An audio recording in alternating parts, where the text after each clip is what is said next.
Rate the race. Now, I gave my rating on pissed. Sunday. I gave it a 9 out of 10. I was really excited. Pissed. And I had so much fun on Sunday, unlike somebody here.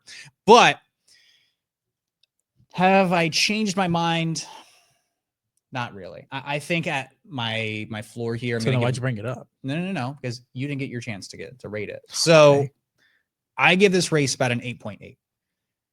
Instead of the 9, I'm going to walk it back a bit because my fandom is in there and my sentimentality being a big part of that. But I would say an 8.8 out of 10. He basically texted me. He's like, "How great was this race, man?" I'm Dude, like, "It was a banger. Oh, It was possibly the best race of the season." my rate for this race was an 8. An 8, 8 flat. 8 flat. 8 flat. Okay, why? You get a new winner. That's exciting. Mhm. 4th winner of the year in George Russell. You get a Kimi podium. That's exciting for F1. Young drivers doing his thing. All the pits were boring.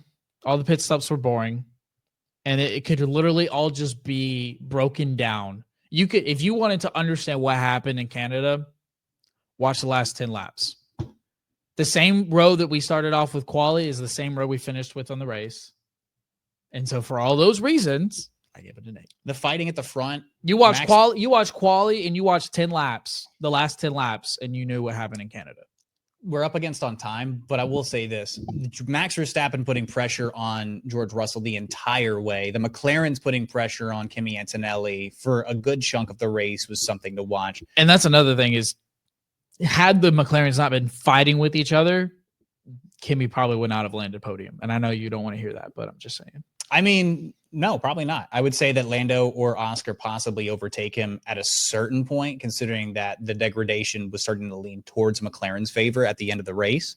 Yeah, that's very plausible. But a podium he got nonetheless because somebody decided to kiss the back left tire of Oscar Piastri. And mow the lawn. Yeah, and mow the lawn. But for me, the excitement car. factor was still there. The novelty of this race was still there. The excitement for pretty much up and down the field, honestly, with the DNF factor of Alex Albon, watching that frustration. The radio calls were interesting this race. Watching Ferrari do Ferrari memes and Williams joining in on the memery as well was also kind of fun. But yeah, the racing at the front of the field from first down to fifth, I think at one point all the drivers were within like 5 seconds of each other for the net race. Yeah, it was relatively close. It was a close race. Again, you could argue it was the best race so far this year. Better than Monaco.